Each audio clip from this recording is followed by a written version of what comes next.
विजय जो है वो तमिलनाडु के वज़ीर आला तो बन गए, लेकिन क्या वो इक्तदार की कुर्सी पर बैठे हैं या सियासी कैद में। 108 सीटें जीतने के बावजूद भी विजय को जो है 10 सीटों का सहारा लेना पड़ा। अब विजय ऐसे इलेक्शन ट्रैप में फंस चुके हैं, मैं समझता हूं कि जहां फैसले वो खुद नहीं बल्कि उनके इत्तेहादी किया करेंगे।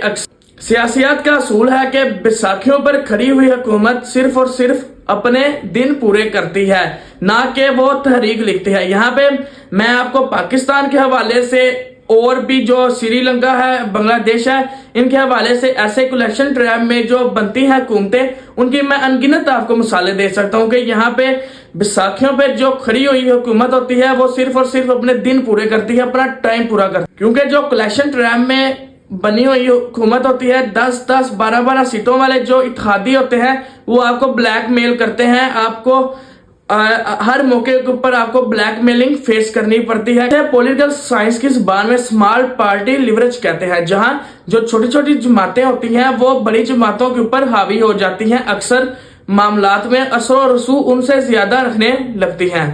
विजय जो है वो तमिलनाडु की सियासत में एक नया बाप लेकर आए हैं, क्योंकि उसने वहां पे जो 50 साल वहां पे दो जमातें थी जिनका इक्तदार के ऊपर राज रहा है, उनको उसने हराया है। अब वो विजय जो है वो इलेक्शन ट्रैप के जरिए इन 10 जो सीटें हैं रिलाई होगा। अगर वो समझौता करता है तो वो जो उसकी एक सियासी साख थी उसको खो देगा। अगर वो इत्तेहादियों से एक तरफ नहीं देखता तो वो अपनी हुकूमत को खतरे में डाल सकता है। याद रखिए कि सियासत में असल ताकत जो होती है वो कुर्सी नहीं होती बल्कि आजादी होती है। क्या जो विजय एक अपना विजन लेकर अपना सियासत में आया है, क्या उसको वो फुलफिल कर पाएगा?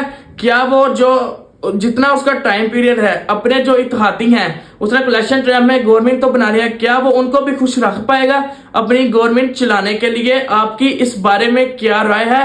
अपनी राय जरूर पेश करें।